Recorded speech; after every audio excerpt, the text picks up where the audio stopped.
አመሰግናለሁ። ሰርጌም እንዲህ አልደበቀልኝ አላቸው። ጓደኛዬ አንድ ወቅት ላይ ሲያጫውተኝ እዛ ባህር ዳር ላይ ነው የሆነ በግ ሰርቆ አንድ የበግ ሌባ ነው በግ ሰርቆ ይያዛል። ፖሊሶች ይዙትና እንደተሸከመን ያየ ይቀጣ እያለ እንዲዞር ያደርጋሉ ከተማይቱ ላይ ማለት ነው። አሁን እኔን ያየ ይቀጣ እያለ ያው ዝም ብሎ ተሸክሞ ይዞራል። ልጆች ከበው የአካባቢ ማፊዎች ከበው ሌባው ሌባው ሌባው ሌባው ይላሉ ከበውት። አሁን እሱ በቃ ቶቶሎ ወደ ፖሊስ ጣቢያ እየተረዳ ነው። ወደ ቶቶሎ ሂዶ መገላገል ሲገባው ቀስ እያለ ነው ወርደደደደደደ ይንጎራደደ። በቃ ሁለት እርምጃ ወደፊት አንድ እርምጃ ወደኋላ ወደ ጎንም ዘመን በቃ ልክ እንደ መደነስ እየቃጣው ጉዞውን ቀጠለ።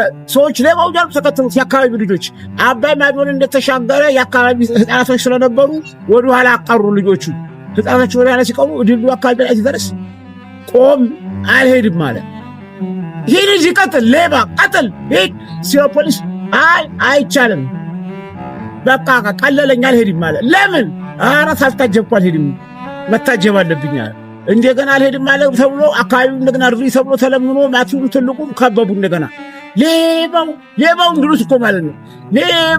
ሌባው እያሉ ከበው ይዘውት ፖሊስ ጣቢያ ደጃፍ ላይ ሲደርሱ ወርደደደደ ያለና ወረድ ያደረገውና ዞር አለና ሌባው ቢሉት አሉ አይደለ። አመሰግናለሁ። ሰርጌም እንዲህ አልደበቀልኝ አላቸው።